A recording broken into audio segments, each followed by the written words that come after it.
Welcome to the Bad Girls on Business, the podcast that makes business more fun so you want to do more of it. Here are your hostesses with the mostesses, Jenny Bellinger, Virginia Muskies, and Michelle Nedelec.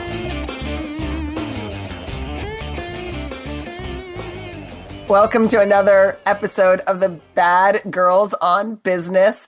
This is Badassery today. So welcome to the only podcast that is safe, sane, and consensual. We'll be nice, naughty, and kinky as our guests like. And since it's just us, I guess we know where this conversation is going to go. But there is a safe word. It's meatloaf. So if it gets out of hand, we all know how to make the festivities stop. And we do anything for business, but we won't do that. So I'm Virginia Muskies, the referral diva. Thanks for joining us today. And I'm here with Jenny and Michelle. Jenny and Michelle, why don't you go? Yes, I'm Jenny Bellinger, your direct sales dom, helping you whip your business into shape. Michelle? And I am Michelle Nedelec, your mistress in business, helping you get it up and keep it up. And of course, we're talking about revenue and profit.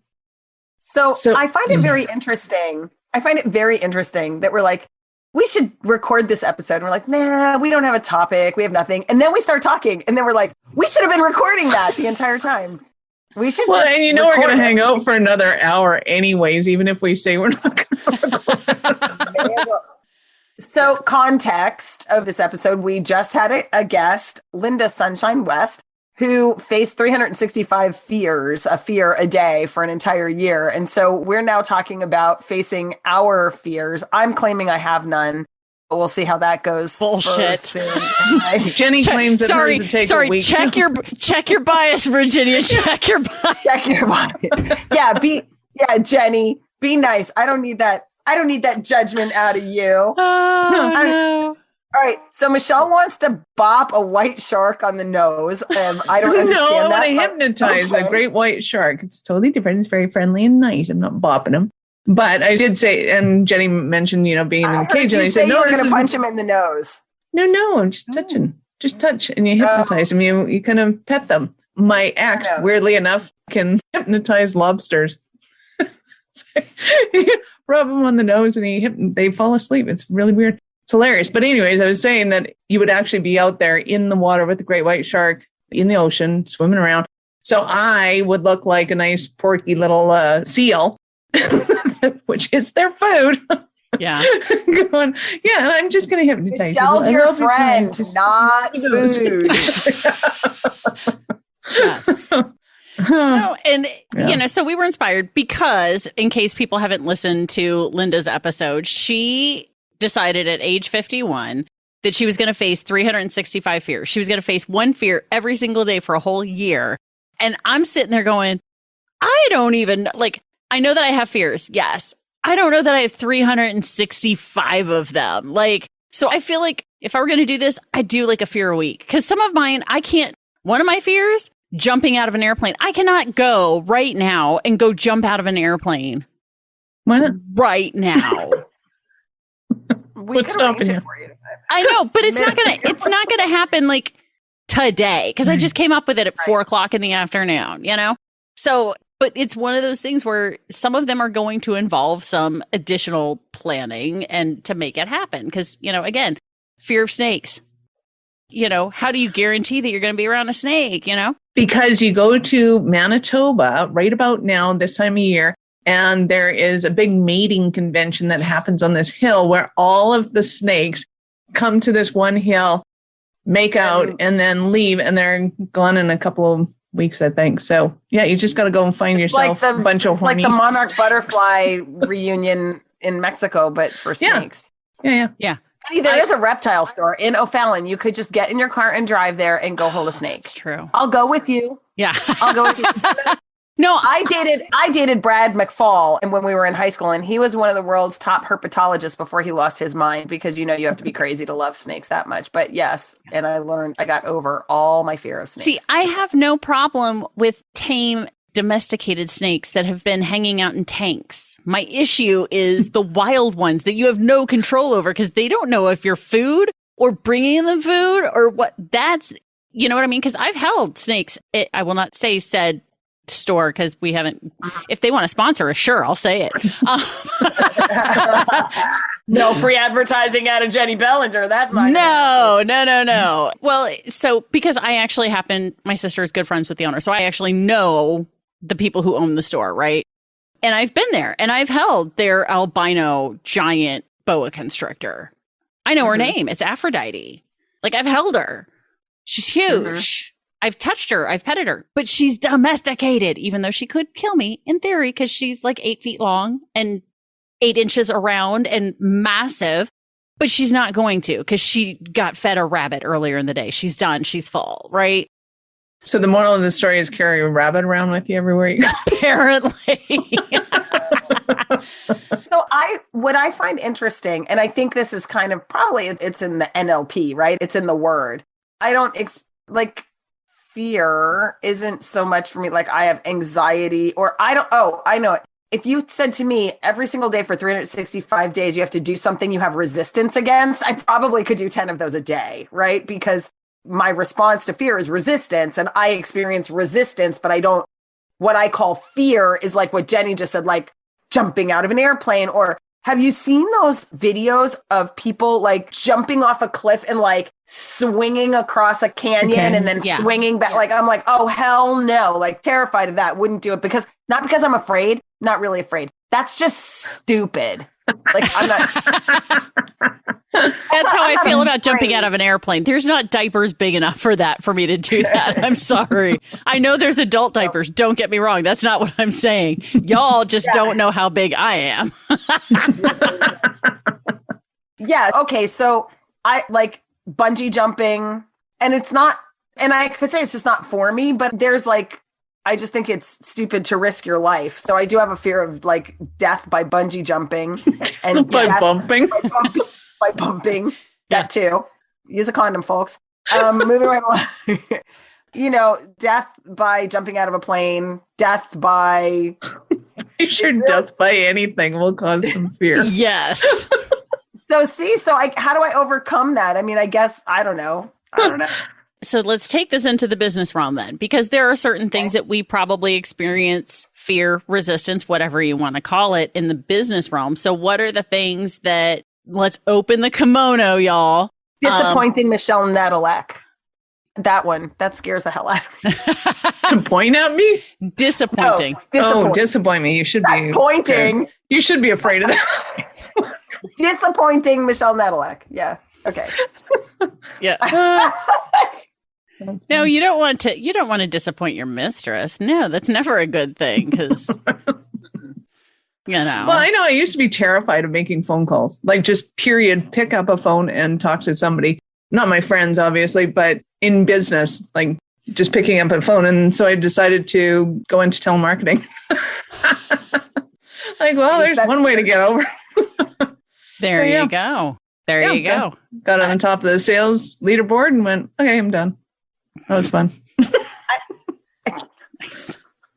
I think probably for me, the biggest fear that I had in business, other than the fear of failure, right? Like other than that. Yeah, we all have that. Let's get that out of the way. Let's get that out of the way. Was my fear of technology, like just really not understanding it. And it was so big and vast, and I'd had so little experience with it that it all just felt so huge. And it held me back for a really long time because I was in a space where I was too afraid to even try to learn it.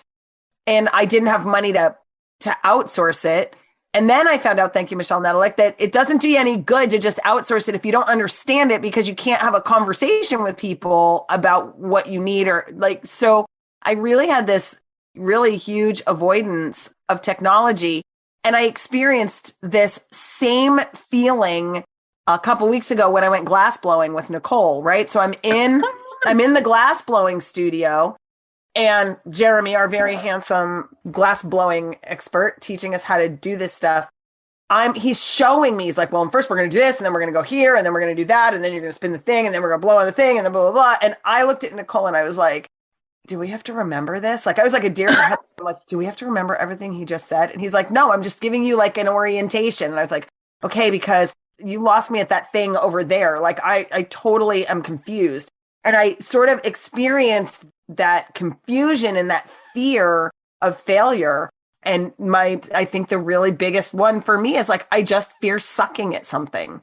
Like I just fear sucking at it and not being good at it, which is hilarious because one of the things I teach is like, you are gonna suck at this and you're gonna just do it. And then you just test it and then you just grow and then whatever. And then I'm in the glass blowing studio going, oh my God, what if I suck at this? You know? So I'm like, what if I drop the blob of glass on the floor? He goes, then there'll be a blob of glass on the floor and we'll go put more on the tube. I was like, okay, check that fear out the door, right? What happens if like I'm going, and he's like, he looks at Nicole and he's like, your mom's really afraid of this. And I was like, no, I just want to make sure. He's like, you're not getting like, I'm going to make it and you're going to help. Is that better? And I was like, oh, much better. That is so great. You make it, I'll help. Right? Yes.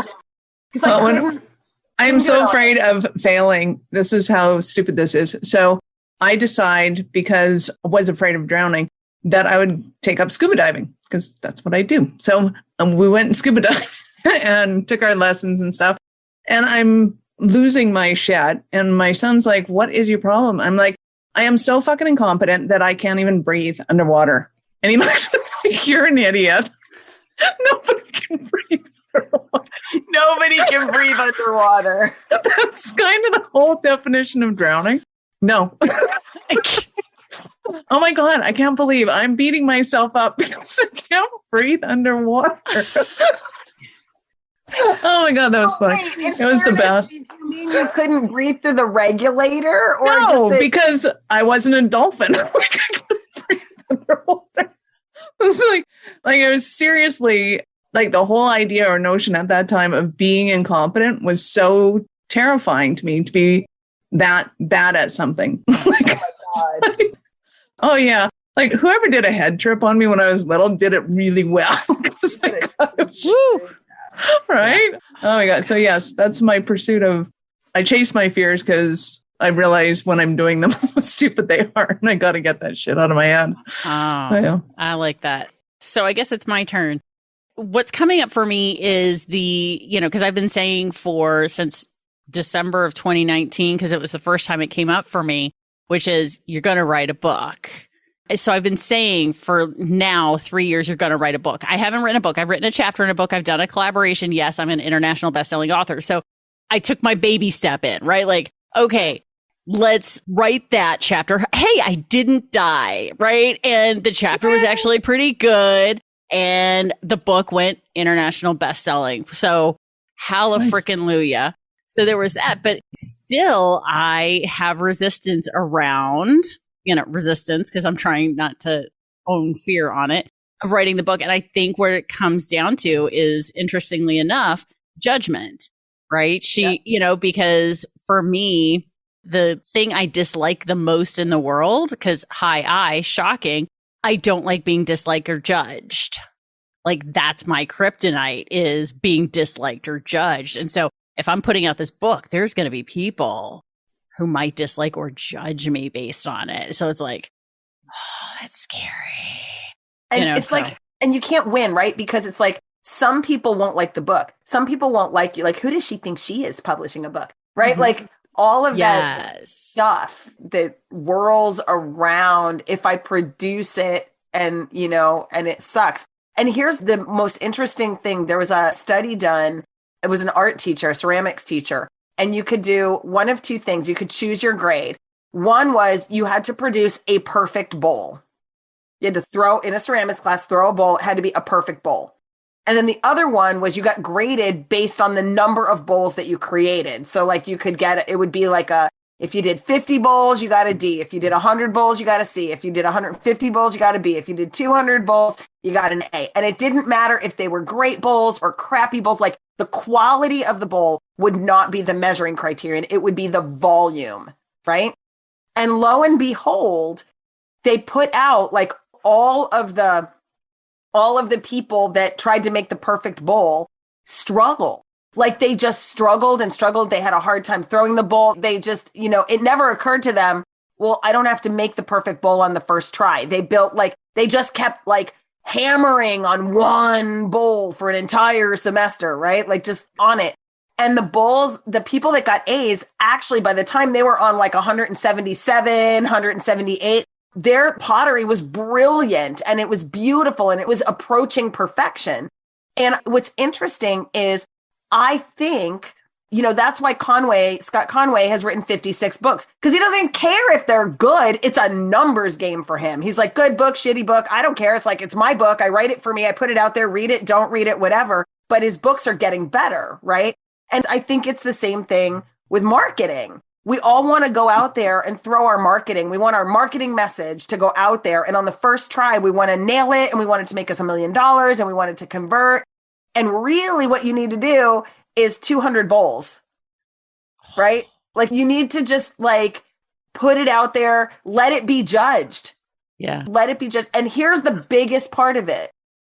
You are not the judge of your bowls, right? Which are the good bowls or the bad bowls. Because if you judge the bowls, you'll judge it's always going to be shit. Yeah. Well, you'll either think they're all shitty or you don't really have a good criterion. We don't have the actual accurate criterion to know what our prospects or our future clients actually want to hear from us.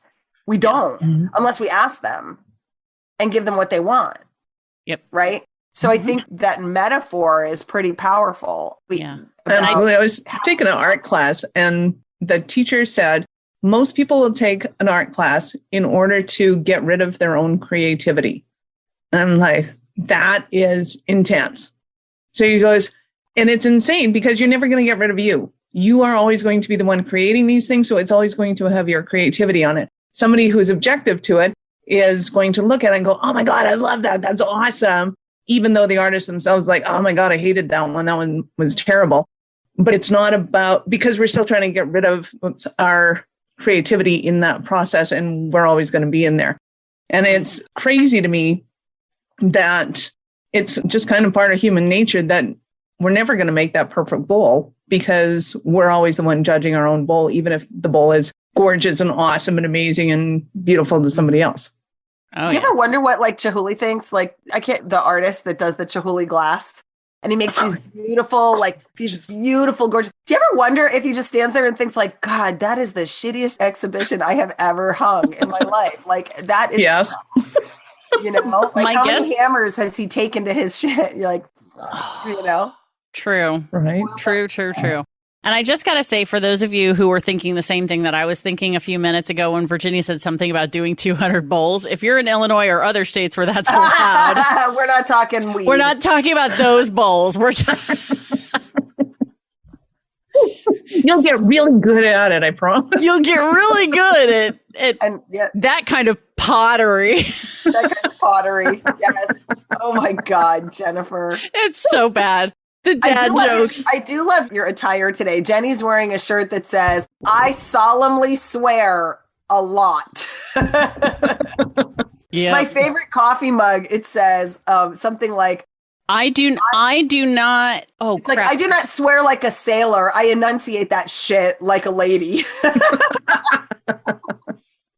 Yep. Exactly. No, so I think that the jumping back into the fear conversation, it really comes down to recognizing we all have our different fears. We all have our different things that we're going to allow to hold us back or not. Right. So, luckily I got past some of the judgment stuff by putting out my podcast, which did involve some judgment in dealing with that. Right. Because having a podcast, a business podcast that's got a BDSM theme, there have been some people and some big names who I really look up to who like turned me down. And I was like, and it's like, hey, dumbass, you knew there were going to be people who were going to turn you down. You knew this.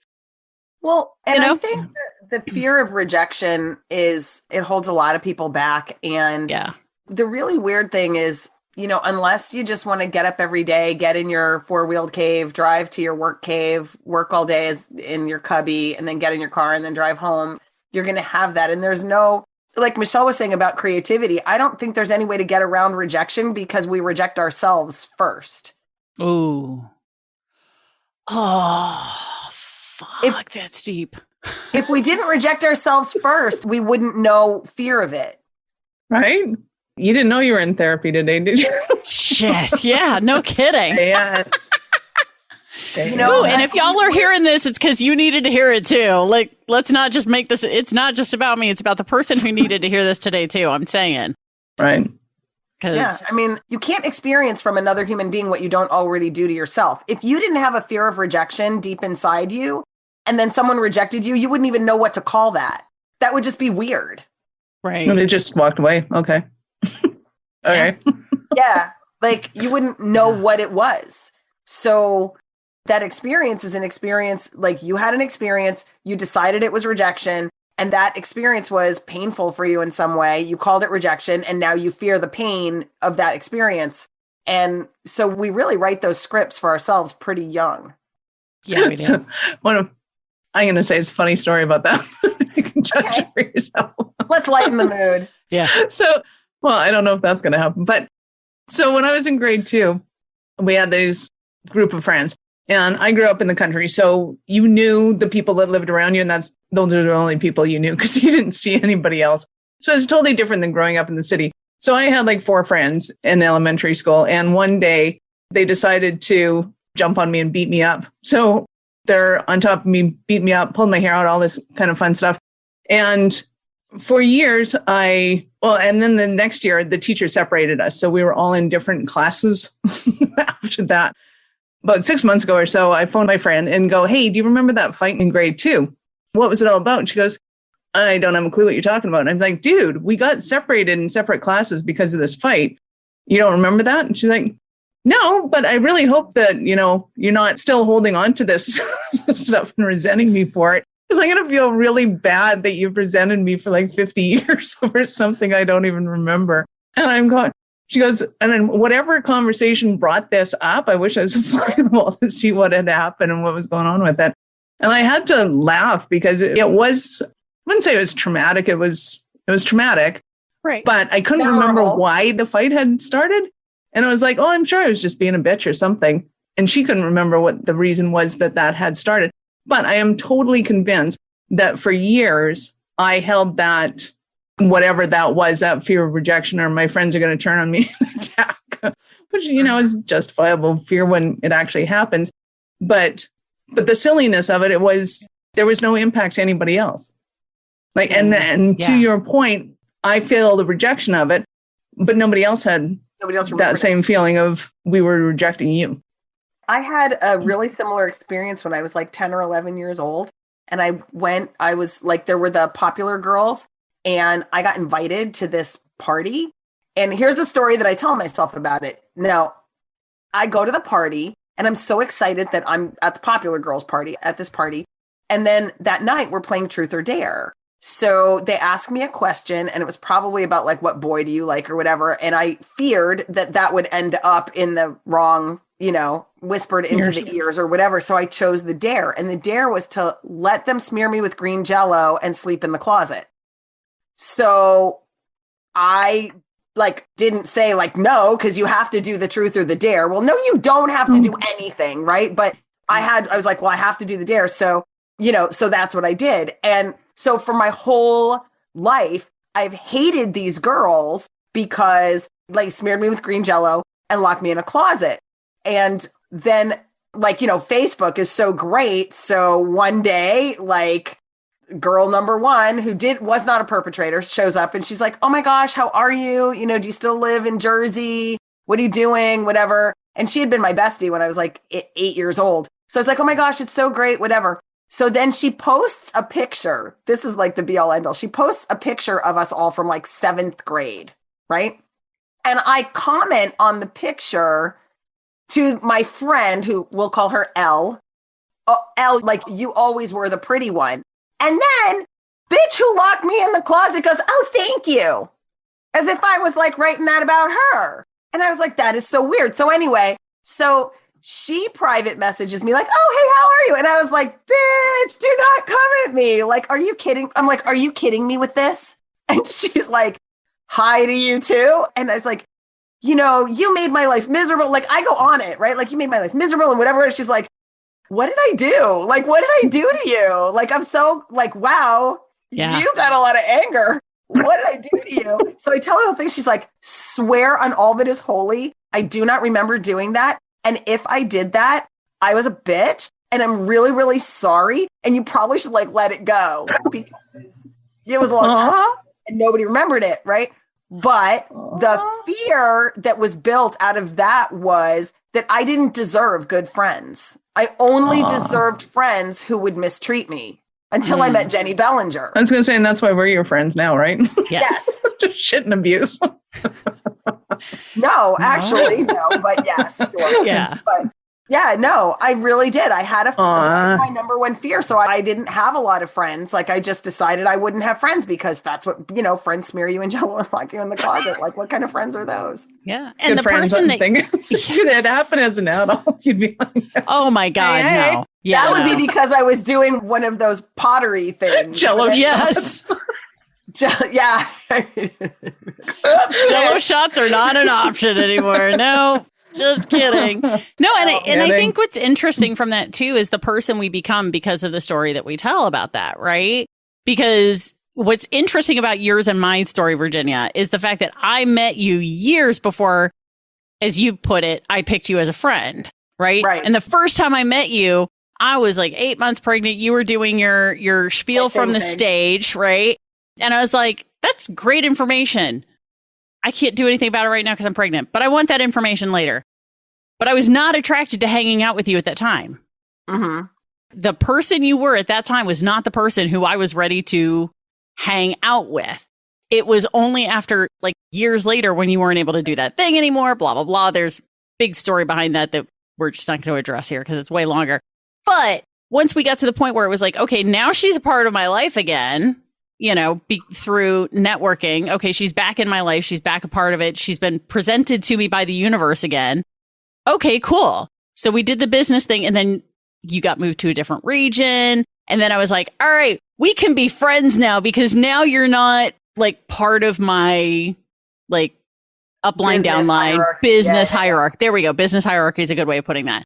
And I was like, okay, now we can be friends because now it's not like you're in charge of me. And so we can't like that whole military, like the officers can't hang out with the enlisted. That was a story that you told yourself because I was never in charge of you. No, I know. But that was because, again, coming from my own mindset, military mindset, she's in the hierarchy of my specific hierarchy, right? Right. So, yeah, no, can't be friends. Well, as soon as you got moved to a different region, I was like, oh, we can be friends now. Like literally reached out and said, what are you doing Friday night? I'm bringing a bottle of wine. I know where you live. So Friday night or Saturday night. Stalker? Yeah. Well, no, I know where you live. I knew her husband. I had been to parties at their house, blah, blah, blah. But up until that point, the person who she was the first time I was ever in her sphere was still was still telling herself that story, right? She was not being the kind of person who could attract a good friend at that point in time. Yeah. That's what I'm saying is that because of those stories we tell ourselves, right? We become the person who self-fulfilling prophecy puts that back into place.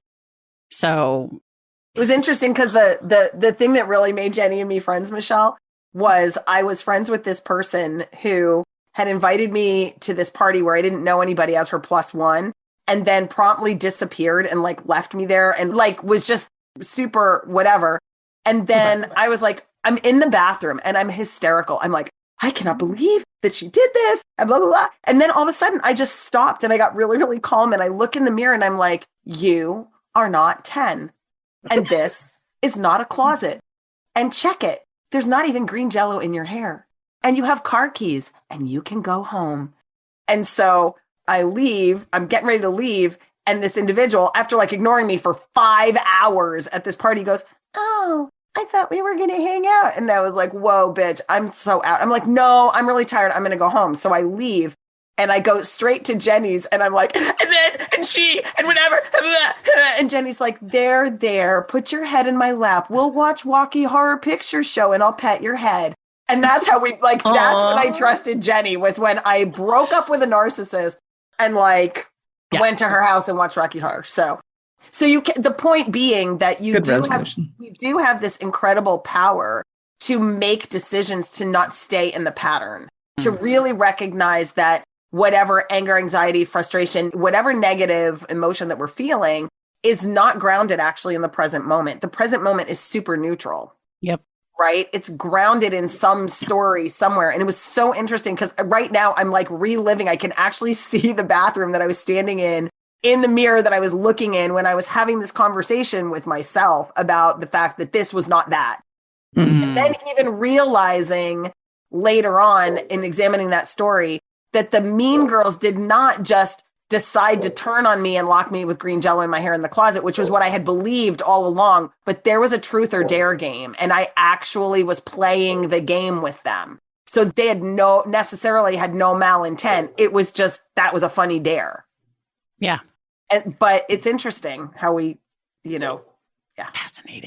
Fascinating psychological stuff. We are. Yeah. So now hopefully whoever's listening to this has gotten a message that they're supposed to get about their fears and how they're going to overcome them. Because I know I'm sitting here going already deep and being who I am going, okay, so my fear around writing my book is judgment, right? And I'm already putting myself in the fact that I already know the first line of the book that I'm going to write on my own. And that's the line that I know I'm going to get the most judgment about, right? Because it's the first line and it is the most polarizing. People are going to love it or hate it, whatever. And so now I'm already taking us in on it now. Yeah, no, but I'm taking, I'm already taking myself out of the present moment of just write the freaking book. Write the fucking book, girl. Because, because I want to read it. Putting myself, well, thank you. I'm putting myself in the future of people are already judging me. Well, shit, I just did it to myself. Right. They're not judging you. They're not judging me yet. The book. I haven't read the book yet. Test the bias, Jenny. Test the bias. Yes, exactly. So Virginia, how do you like my next book? Is it in the chat? Oh, how do I like your next book? I haven't written it yet. It's fucking brilliant, Michelle. Thank you. Brilliant. It's so good. It is so good. You know what I love about your future book? Yes. I love that it's witty and smart. That's what I really like. It's witty and smart. And I also think it's a real game changer. Mm-hmm. Nice. Thanks. I like that. Don't know anything about, but yes, I do think that. That's awesome. Yeah, exactly. There we go. Yeah. And I'm already writing my 365 things, even if it does take a trip to, South Africa to hypnotize a great white shark. I still think it's worthy. And I'm going to do a bunch of, other ones and everything from, the mundane and daily stuff that I might be avoiding because I don't want to up to the good stuff. Yeah. What makes you avoid things? Mostly I'm struggling with this whole issue of I'm not good enough thing. Oh. And I'm not sure if it'll ever be overcome, but my way of dealing with it is to find things that I don't have a freaking clue how to do them and go and do them and fall flat on my face and learn to have fun with it.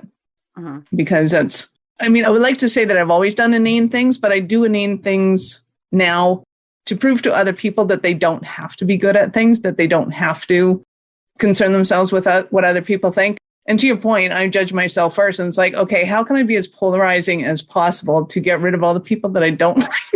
To just go, hey, you do that I'm really hang out well, with the people Michelle. that I love and like. You do that really well, and yet I persist. Nice try. Yeah. Nice. Right?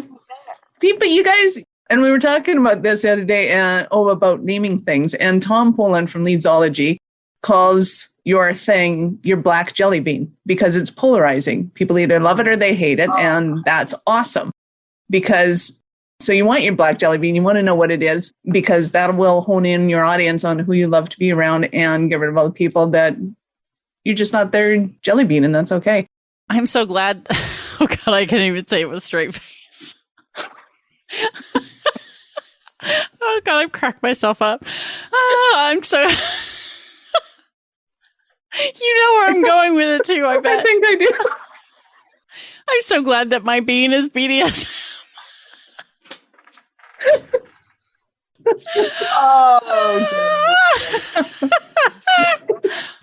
Once again, I'm so glad we don't edit this because we know everybody's laughing too hard or they are so shocked. Well, I think everybody's just confused. No. Okay. My audience been doing is too not many confused. podcasts today. We're getting giddy and laughing. Because, I was totally taking the black jelly bean to the... Once you go to black jelly beans, you never go back. Oh, Lord. Lady meatloaf. Oh, boy. Meatloaf. So let's get back to you, Virginia, because this is all about you. What's next on your list of 365 fears? 365 fears. Oof. It's not black jelly beans. We know that. Ain't that? No. I don't know. I don't know. I do know that I just think it all boils down to it comes down to that not enough thing, right? Like just knowing I'm on a pretty fast business wise, I'm on a pretty fast track train, and there's a lot that I don't know how to do. So I think there's that. But I'll tell you what, probably writing that chapter for Wickedly Smart Women, because I'm like, I can write, but I'm like, I don't know what to write. I don't know what the right story is. I don't know what the right question, like, I don't know what is everybody else writing about. Will my story fit in with their stories? But that's Linda's job, right? Like my job is to write a story. Her job is to make it all fit together. So, right. But so I think that's like on the list of. You could write 200 chapters. Let her pick one. That's it. And then I could publish the other part as a book. Right? I could write the book. Or 6 books with 200 chapters. There you go. Yeah, there we go. 200 chapters. That's so good. The 200 bowls. There we go. So good. All right. Yeah. So anyway. 200 chapters. Should we answer our own kinky questions? Ooh, Have we answered our kinky questions? We should answer our own kinky questions. Okay. Well, you're up first, madam. When it comes to marketing, do you prefer domination or seduction? Seduction. Awesome. When it comes to networking, are you an exhibitionist or a voyeur? You won't believe me when I tell you, but I'm a voyeur. What? Mm-hmm. You're a networking voyeur. I am. Yes. Yeah. I think we got to call her on that one later. No, I've seen her. No. That's You've seen her watching you? No, I've seen her in networking. In actual networking events, I've seen her. She does kind of stand back a little bit to see what's going on. She reads the room, she checks it out, and then she goes and hones in on who she needs to talk to. Yeah, I don't like because, and here it is, because I have a fear.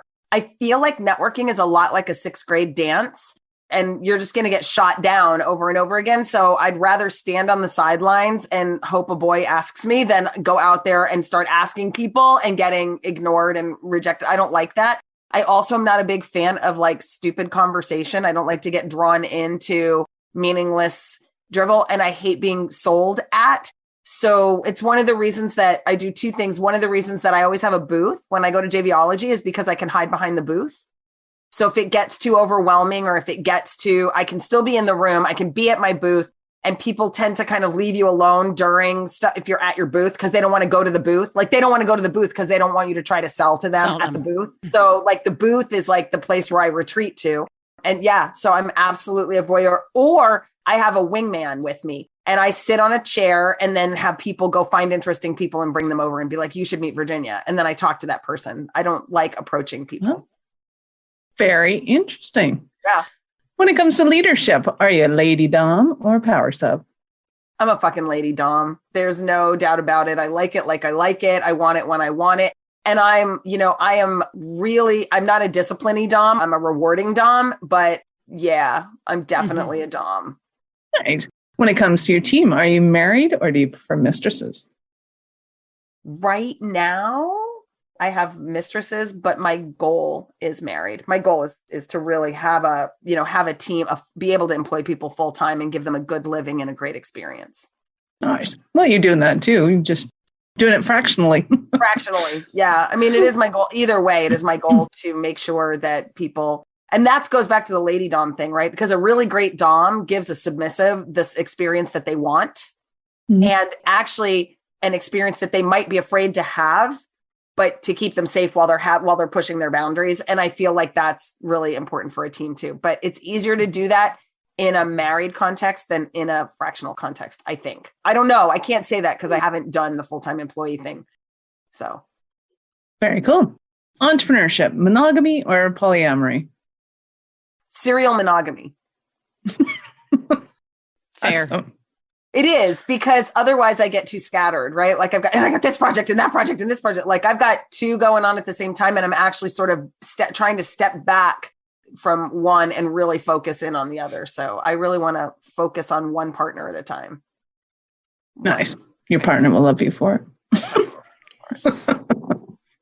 Miss Jenny Bellinger. Yeah. When it comes to your marketing, do you prefer domination or seduction? Seduction. Nice. When it comes to networking, you prefer exhibitionist or voyeur? Exhibitionist. When it comes to leadership, are you a lady dom or a power sub? This one's hard because no, my Zoom did not freeze. One would think I would have figured this out by now. We've never asked ourselves these things. Well, for leadership, I would say I'm probably in the lady dom because I do ask the people that I'm working with what they want. You know, what do you want out of life? What do you want? And then how can I help you create that? So we're going to go with lady dom. There we go. There you go. When it comes to team, do you prefer to be married or mistress? Mistress. Mistresses. Right now it's mistresses. Nice. And entrepreneurship, do you prefer monogamy or polyamory? I prefer monogamy. Right now, I'm in a place where I've got a few different things going on, where I'm working in a few different businesses that are and are not necessarily my own. But my goal is to get to monogamy and then maybe eventually polyamory, but as a business owner. Like, you know what I mean? Like buy businesses and then have other people run them and just, you know, because multimillionaires and billionaires, they have. Sir Richard Branson, I mean, how many virgins does he have? I mean, Jesus. Not one. He doesn't have one. He's got lots of virgins. So he's got all the things. So, you know, I'm a cruise line he did. Yes, exactly. So, you know, that's my eventual goal. So, yeah. Love. Awesome. So when it comes to our marketing, how do I do? I'm going to say domination versus seduction, because we get most of our clientele from referrals, and it's really me networking and working it and going, hey, do you know anybody who?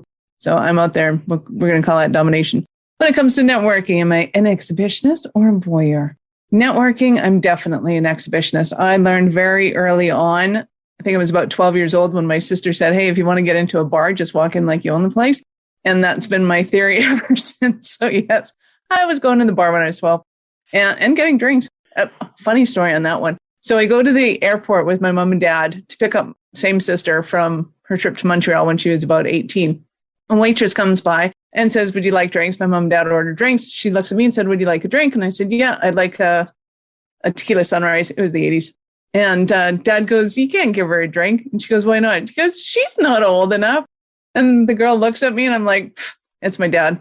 And she goes, oh, okay. Goes back, gets a drink. He told you. I said, here's my dad. That was hilarious. So yeah, when I go to networking events, now I go in like I own the place. And it's my job to make everybody feel welcome in my space. Even if I've never been in this building, I've never been in this city, I've never been anywhere. And it's like, hey, how long have you been coming to these things? Is this your first time? And more often than not, the quiet ones go, no, it's my first time. And you, oh yeah, it's my first time. So what do you know? I'm like, that was awesome. So nice. Yeah, I like to make, and especially all the wallflowers that are trying to avoid other people, I will kind of hunt out and go, hey, who are you trying to meet? What do you want to do? Okay, let's go over here. Hey, I'd love for you to meet this. And I don't know these people from Adam, but I'll just go and throw them together and, you know, create magic. It's fun. Yeah, that's my fun. And most of the time I don't meet anybody I want to know anyway. Well, not that I don't want to know, but I mean, I don't meet anybody that's like a potential client or a potential JV. Most of the time they just become good friends and I love hanging around with them. So I'm good with that. Leadership, lady dom or power sub. I go, I want this, go do it. So I guess that makes me a power sub. If you have questions, let me know. My team, married or mistress, we have both. So I am, I guess, cheating on my spouses. But I love to have a lot of people in-house. Entrepreneurship, monogamy or polyamory. And again, I'm going to say, what do you call it when you take a polyamorous relationship and bring them all into one house? Because I'll start at Utah. Not anymore. It's illegal there too. Polycule. So see, no, there's a difference between polyamory and being married to somebody, is there not? Yeah, you're just a bigamist. Yeah. Yeah. Okay, polygamy is multi-marry. Polyamory is all the loves. All the loves. So yes, we'd like to bring our polyamory in-house. So I do silly things like podcasts. And then I go, hey, how do we turn this into marketing for the business instead of thinking that it's a separate entity? It's how do we create a bigger picture out of that little fun project that I decided to come up with. Yeah. So you're creating a polycule. You're bringing people in who are all living under the same house because, hey, monogamy in this economy? Are you kidding me? I know we're going to end up back to the family car pretty soon. Anyway, moving right along. So there we go. So in case we haven't answered those questions before, now we have. Now we have. And our time is almost up. So hey. Yay. Bring it home, Miss Virginia.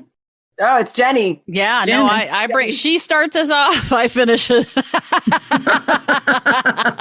how Jenny rolls. That's how I roll. Started, she finishes up. Yep, every time. So, we want to thank all of you for being here, and thanks Michelle and Virginia for being open and sharing your fears, because it can sometimes be hard to be open and transparent and honest with what's going on in your head with your fears, because that's kind of vulnerable. So, thanks for doing that. We really appreciate that, because that will hopefully give our listeners permission to do the same for themselves and maybe reach out to one of us and say, hey, I have the same fear, or hey, I have the same goal with the fear behind it. How are you getting past it? Start a conversation. And if you don't know how to get a hold of us, of course, you can check the show notes, or you can go to badgirlsonbusiness.com, reach out to either your mistress in business, the direct sales dom, or the referral diva to have a conversation. And check out the gifts that we have for you there as well. And we have a fun little Easter egg somewhere on that website. I'm not going to tell you where it is. It's an Easter egg. Go hunt it. Go find it, y'all. That's what it's all about. So we really appreciate you being here, and make sure you stay tuned, because there is another badass episode on its way. Thank you for listening to the Bad Girls on Business podcast. Don't forget to check the show notes for any links mentioned in this episode and for additional contact information about the guest or our hostesses. If this show got you going, we'd love to hear about it when you subscribe, rate, and review the show on Apple Podcasts or wherever you get your podcasts. Can't get enough of the direct sales dom, the referral diva, or your mistress in business? The Bad Girls have hidden their gift for you at badgirlsonbusiness.com. When you find the Easter egg, use the password BGOB to unlock your treasure chest of goodies.